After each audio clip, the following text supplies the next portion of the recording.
नमस्कार दोस्तों, आज आपको दिखाते हैं प्राचीन स्थल भानगढ़ का किला, जिसको सराप था, जो रातों रात उजड़ चुका था। ये राजस्थान के अलवर जिले से लगभग 90 किलोमीटर दूर है। सरिस्का के जंगल के छोर की तरफ है। लास्ट में जब सरिस्का का जंगल खत्म होता है उसके आसपास है। और दोस्तों, इस भानगढ़ किले की कहानी ये है कि ये रात को शराब की वजह से, जो सिंधिया महाराज जो काला जादू करता था, उसके शराब की वजह से उजड़ा हुआ है।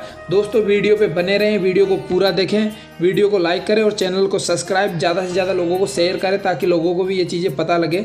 और आप देख पा रहे होंगे, भानगढ़ का मेन गेट है जो अंदर की तरफ अपन प्रवेश करते हैं। और ये भानगढ़ का जो पहले के ज़माने में कितना सुंदर मार्केट लगा करता था, वो मार्केट है। ये पगडंडी आप देख पा रहे होंगे, चारों तरफ दुकानें, और इस पगडंडी के माध्यम से किले की तरफ जाया जाता है। किले की तरफ पहुंच सकते हैं आप। और इसके उजड़ने की वजह से ये दुकानें वगैरह जो रात को, जैसे शराब था इसको, तो रातों रात उजड़ी हुई हैं, ऐसा कुछ बताया जाता है। उसकी कहानी भी आपको बताई जाएगी। और अब अपन आ गए हैं भानगढ़ किले के अंदर की तरफ। और आप देख भी पा रहे होंगे, ये पूरा चौक है, पीछे की तरफ किला है जो पूरा पहाड़ी से चारों तरफ से घिरा हुआ है, अरावली की पहाड़ियों से। ये अरावली की पहाड़ियाँ इस किले की रक्षा करती हैं। और ये मंदिर है जहाँ पे रानी रत्नावती और राजा मान सिंह के भाई माधो सिंह यहाँ पे पूजा करते थे। और ये राजा मान सिंह के भाई माधो सिंह की राजधानी भी हुआ करती थी। और रानी रत्नावती बहुत ज़्यादा सुंदर थी, इस वजह से वो जो सिंधिया काला जादू करता था महाराज, उसने इस किले को उजाड़ दिया था। उसकी कहानी भी मैं आपको पूरी बताऊंगा। दोस्तों, वीडियो पे बने रहें और आगे की तरफ आपको सारी चीज़ें बताई जाएंगी और पूरा किला भी दिखाया जाएगा। आप देख भी पा रहे होंगे, सामने की तरफ पूरा ग्राउंड है और बढ़िया से यहाँ पे सैनिक वगैरह हज़ारों की तादाद में सैनिक भी रुक सकते हैं। और हज़ारों की तादाद में लोग यहाँ पे, जो गांव के लोग होते हैं, जो भी यहाँ खड़े हो सकते हैं। आप मीटिंग भी ले सकते हो यहाँ पे।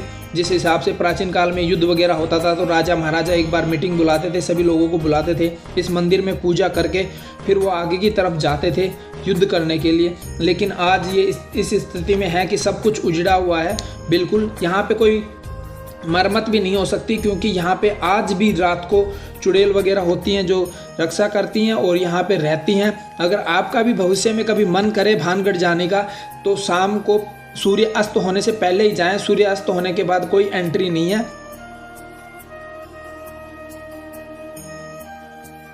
और वहाँ पे एंट्री नहीं है सूर्य अस्त के बाद। यहाँ पे बताया जाता है कि यहाँ पे जो रानी रत्नावती थी, उनकी चीखें आज भी सुनाई देती हैं। उनकी मृत्यु इतनी भयानक खतरनाक स्थिति में हुई थी कि उनको आज भी उनकी चीखें, जो उनके साथ की औरतें होती थी, जो साथ के सारे गांव वाले थे, उनकी चीखें आज भी रात को यहाँ पे सुनाई देती हैं। और सामने की तरफ आप देख भी पा रहे होंगे, ये बुर्ज है। और बातें करते हैं अपन, आगे चलते हैं। और सामने के ऊपर की तरफ आपने चोटी भी देखी होगी, पीछे थोड़ा जूम करके देखोगे तो चोटी भी थी। उसके ऊपर वो सिंधिया जो काला जादू करता था, वो महाराज रहता था, उसने काला जादू किया था राजा माधो सिंह की पत्नी रत्नावती पे। इस वजह से वो ये किला रातों रात उजड़ा हुआ है। इसकी कहानी आपको आगे बताई जाएगी। और ये मेन गेट है दोस्तों, और अंदर की तरफ आपको लेके चलते हैं। ये बुर्ज है जिसमें सैनिक खड़े होते थे, और ये इमरजेंसी रास्ता होता है। आपने कई किलों में भी देखा होगा, नहीं देखा होगा तो आज देख लें। जब कोई सैनिक किसी को, चोर वगैरह को पकड़ने के लिए, इस इमरजेंसी गेट से जाके पीछे की तरफ से पकड़ लाता था, जो किले के आसपास कोई ना कोई भटक जाता था उसको, क्योंकि मेन गेट से जाके इधर आना बहुत टाइम लग जाता है। आपने देखा भी होगा कितना टाइम लग गया अपने को आने में। ऊपर की तरफ अभी अपन एक किले के दरवाजे पे आए हैं, अभी मेन किले के दरवाजे पे ऊपर की तरफ जा रहे हैं। आप देख पा रहे होंगे, यहाँ पे काफ़ी लोग, सैकड़ों की तादाद में लोग यहाँ पे देखने के लिए आते हैं इस किले को।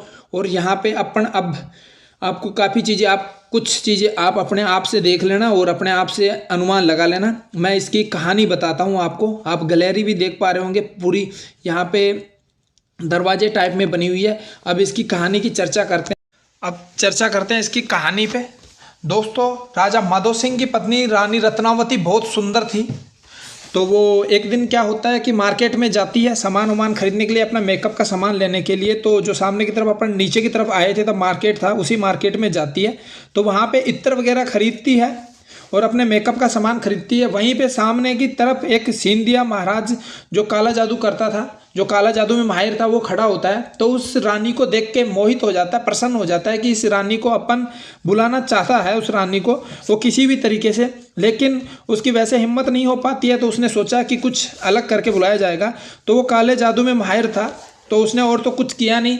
जो महारानी रत्नावती थी, रानी रत्नावती थी, उसने जो इत्र की शीशी ली थी उस पर वो काला जादू कर देता है।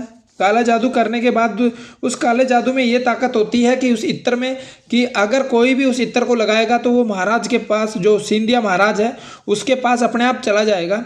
तो उस इत्र को जब रानी रत्नावती लेके महल में आती है तो उसको एहसास हो जाता है, क्योंकि थोड़ा बहुत ज्ञान रानी रत्नावती को भी होता है कि काला जादू वगैरह का। तो रानी रत्नावती को पता लग जाता है कि इस पे काला जादू कर रखा है। तो वो वहाँ से उस शीशी को, अपनी दासियों को बुला के उस शीशी को दे देती है और दासियों को कह देती है कि ये इत्र इस तरीके से बनाया हुआ है कि इसमें काला जादू किया हुआ है, तो जो लगाएगा वो चला जाएगा उस महाराज के पास। तो आप ऐसा करो कि इस इत्र को पत्थर के ऊपर डाल दो। तो वहाँ की जो दासियाँ होती हैं, जो महारानी की, वो जाके उस इत्र को एक मोटी बड़ी सारी शिला, जो बड़ा सारा पत्थर होता है, उसके ऊपर डाल आती हैं। तो वो पत्थर उठ के, क्योंकि जब वो इत्र उस पत्थर के लगता है तो पत्थर अपने आप उठ के जो सिंधिया महाराज होता है उसकी कुटिया की तरफ चल देता है। तो जब जो सिंधिया महाराज कुटिया में अपनी कुटिया बंद करके बैठा होता है और वेट करता रहता है कि जब भी रानी रत्नावती इत्र लगाएगी वो अपने पास आ जाएगी, तो उसको आभास होता है कि कुछ चीज़ आ रही है। तो अपना गेट खोलता है। गेट खोलते समय वो ये बोल देता है कि अंदर आ जाओ। उसको लगता है कि रानी रत्नावती आ रही है, तो अंदर आने के लिए बोल देता है। तो इसकी अंदर आने की बात को सुन के पत्थर अंदर की तरफ जाके उसकी चेस्ट के ऊपर पड़ जाता है, उसके सर के ऊपर, चेस्ट के ऊपर पड़ जाता है। तो वो जब मरने लगता है तो मरते मरते आप सामने की तरफ, ऊपर की तरफ चोटी देख पा रहे होंगे, उसी चोटी पे बैठा रहता है वो महाराज। तो वो मरने लगता है, तब ही वो इस भानगढ़ को पूरा श्राप दे देता है। इस भानगढ़ को तहस नहस करने का वरदान दे देता है कि ये भानगढ़ आज ही रात को, जब मैं मरूंगा, इसी रात को यहाँ पे जो सभी लोग रहते हैं वो भी मर जाएंगे और सभी जो रानी रत्नावती की जो दासियाँ वगैरह हैं वो सभी लोग एक साथ ख़त्म हो जाएंगे। तो उसी रात को ये सारा का सारा भानगढ़ उजड़ जाता है। तो इसकी कहानी ये है कि दोस्तों, ये उजड़ने के बाद वहाँ पे आज भी बताया जाता है कि रानी रत्नावती और बाकी जो उसकी दासियाँ हैं उनकी चीखें आज भी सुनाई देती हैं। इसीलिए यहाँ पे शाम को सूर्य अस्त के बाद एंट्री नहीं है। यहाँ पे काफ़ी टीमों ने यहाँ पे जानने की कोशिश की है, अंदर रहने की कोशिश की है, लेकिन सफल नहीं हो पाए। कई असफल हो गए हैं। तो दोस्तों, यहाँ पे जब भी आप जाएं तो शाम को सूर्य अस्त होने से पहले जाएं, वो यही नियम है यहाँ पे। क्योंकि सूर्य अस्त के बाद यहाँ पे जो ग्रामीण हैं, जो स्थानीय लोग हैं, उनके द्वारा बताया जाता है कि यहाँ पे रात को मार्केट लगता है। और आप यहाँ पे किले में जाके देखेंगे तो यहाँ पे साफ़ सफाई ऑटोमेटिकली होती है। यहाँ पे कोई पत्ता वगैरह नहीं होता, न कुछ होता है, क्योंकि वो जो चुड़ैल वगैरह, जो रानी रत्नावती वगैरह हैं, जो चुड़ैल बन रखी हैं, वो रात को यहाँ पर सफाई करती हैं। ऐसी मान्यता है यहाँ लोगों की। इसीलिए यहाँ पर सूर्य अस्त के बाद किसी को एंट्री नहीं है। आपको बाहर की तरफ से ही अगर हो तो बाहर निकाल दिया जाएगा, नहीं तो बाहर की तरफ से आपको लौटा दिया जाएगा कि सूर्यास्त के बाद यहाँ पे एंट्री नहीं है।